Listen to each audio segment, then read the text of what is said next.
বহু বছর ধরেই ইরানের ভেতর তৎপরতা চালিয়ে যাচ্ছে ইসরায়েলি গুপ্তচরেরা। এর ফলে গত 13 জুন শত্রু দেশের ওপর নিখুঁতভাবে হামলা চালাতে সক্ষম হয়েছে ইসরায়েল।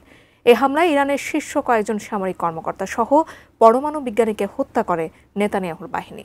তবে তেহরানের এক জনসমাবেশের সম্প্রতি অংশ নিয়ে হইচই ফেলে দিয়েছেন ইরানের ইসলামী বিপ্লবী গার্ড বাহিনীর কুদস ফোর্সের কমান্ডার ব্রিগেডিয়ার জেনারেল ইসমাইল কানি। এরপরেই গুঞ্জন ওঠে কানি ইসরায়েলের গুপ্তচর।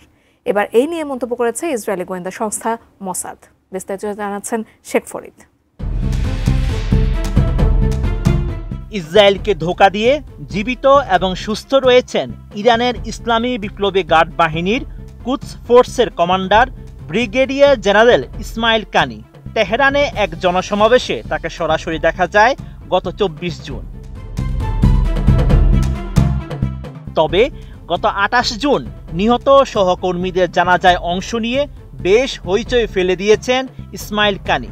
এরপরই সামাজিক মাধ্যমে গুঞ্জন উঠে ইসরায়েলের গুপ্তচর ইরানের এই শীর্ষ কমান্ডার। এর আগেও কানির বিরুদ্ধে এমন অভিযোগ উঠেছিল।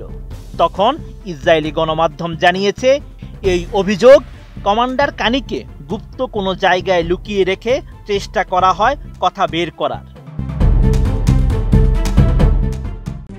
RICL TMX যুগের পর যুগ স্থাপনা থাকে মজবুত। আবার গত বছরের অক্টোবরে লেবাননে ইসরায়েলি হামলায় কমান্ডার কানি নিহত হন বলে খবর বেরোয়।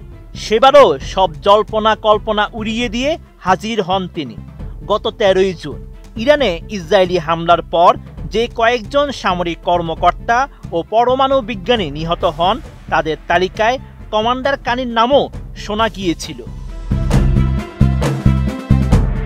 তবে গত 28 জুন সহকর্মীদের জানাজায় হাজির হন কমান্ডার কানি।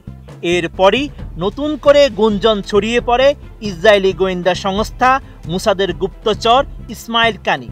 এমন গুঞ্জনের মধ্যেই ইরানের এই শীর্ষ কমান্ডারকে নিয়ে সামাজিক মাধ্যমে একটি স্ট্যাটাস দেয় মোসাদ। 30 জুন ফার্সি ভাষায় অফিসিয়াল এক্স অ্যাকাউন্ট থেকে ইসরায়েলি গোয়েন্দা সংস্থা মোসাদ জানায় কানি তাদের গুপ্তচর নয়। প্রতিবারই ইসরায়েলি হামলা থেকে বেঁচে যাওয়ায় কানিকে নিয়ে এমন জল্পনা বারবার উস্কে দিয়েছে বিভিন্ন পশ্চিমা গণমাধ্যম।